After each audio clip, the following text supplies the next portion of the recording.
Thank you, Madam Chair. Secretary Buttigieg, welcome. Morning.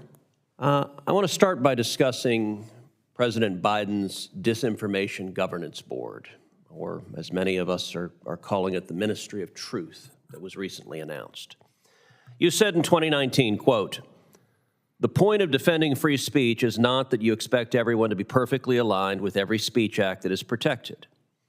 It's that that's a fundamental American freedom. It's a huge part of what makes America, America. And when that same flag was on my shoulder, I didn't think of the flag as something that itself, as an image, was sacred. I thought of it as something that was sacred because of what it represented. One of the very things it represented is the freedom of speech, and that's one of the reasons I served." Now, I got to say, Secretary Buttigieg, that's a sentiment I wholeheartedly agree with, and I think most Americans do as well. Simple question, do you still believe that? Of course. That freedom of speech should not be subject to censorship by the government? Sure. Why is the Biden administration then putting someone who is an obvious partisan, someone who is engaged in the repeated pushing of misinformation, putting them in charge of a board ostensibly directed at regulating the free speech of American citizens? Let me begin by acknowledging that this is outside of my area of expertise and responsibility as a department. But I should also note that when I was wearing that flag on my shoulder, I was qualified in what the Navy calls information warfare, knowing that the use of misinformation... Okay, with respect, we got limited time. So should the government be censoring and regulating the speech of American citizens, yes or no?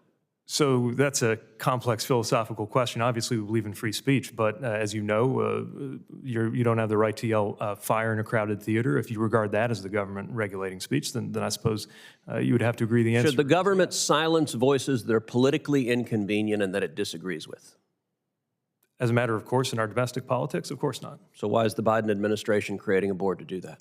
I believe this is based on the awareness that misinformation and disinformation is used as a weapon against the American people. So was the Hunter Biden laptop misinformation? I'm not familiar with all of the details of those stories. What I know is that Russia, notably, and other players too. Except it wasn't Russia. It's an accurate laptop. Now the New York Times has acknowledged that after the election, and yet the head of this disinformation board happily pushed out that it was disinformation. That is a code word for things that are politically inconvenient. Let's turn to a different topic.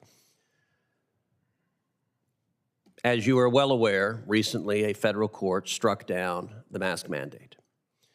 When that happened, Americans across the country saw footage of people on planes hearing the announcement over the loudspeaker and cheers bursting out. When I flew to D.C. from Houston yesterday, on the plane, I would say there are fewer than 10% of the people who chose to wear masks. Does it concern you that the Biden administration was putting in place a policy that now a federal court has concluded was illegal, and that a huge percentage of Americans found arbitrary and unjustified?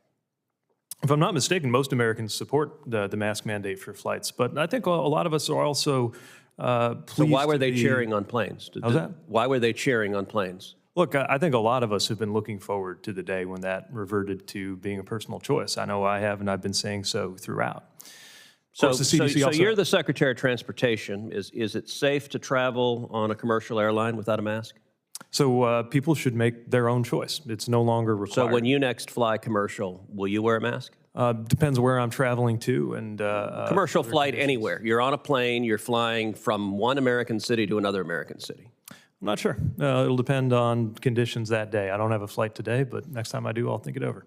Okay, so under the current CDC guidance, which is actually posted on the Department of Transportation website, it says, quote, CDC continues to recommend that people wear masks in indoor public transportation setting at this time. It also says, quote, traveling on public transportation increases a person's risk of getting and spreading COVID-19 by bringing people in close contact with others, often for prolonged periods. I and many others are very dismayed with both CDC and the Department of Transportation for the politicization of this issue.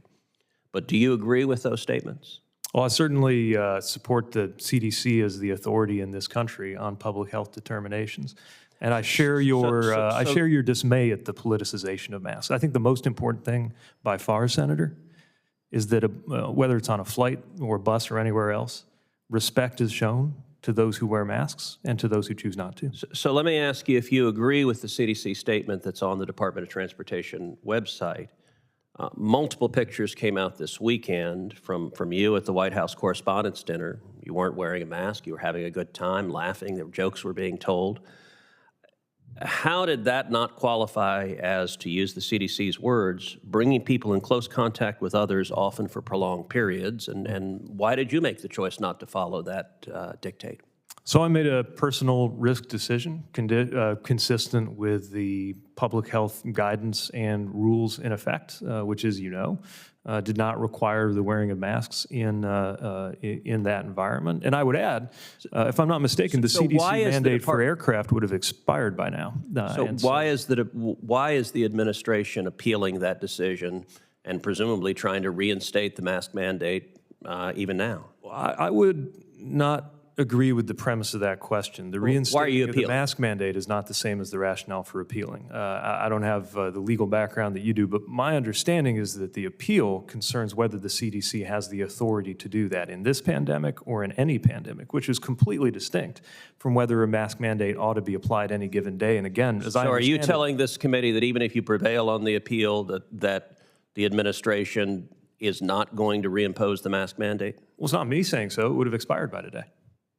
Well, but prior to the court decision, the administration kept extending it despite little to no scientific basis for that. You'll recall the extension was only 2 weeks, and if I'm not mistaken, those 2 weeks would have passed by now. So are you saying that you don't intend to extend it even if you prevail on appeal? Well, it's not up to me. It's TSA acting on CDC guidance. But yes, I mean, it is certainly the case, barring something that would have led to an extension, that the mask mandate would have expired, which means that even if the case is won— And you think it should have been allowed to expire? Based on the conditions at the time that it was set for 2 weeks, yes. Okay. But again, that's not my call. It's the CDC's call. Thank you. Senator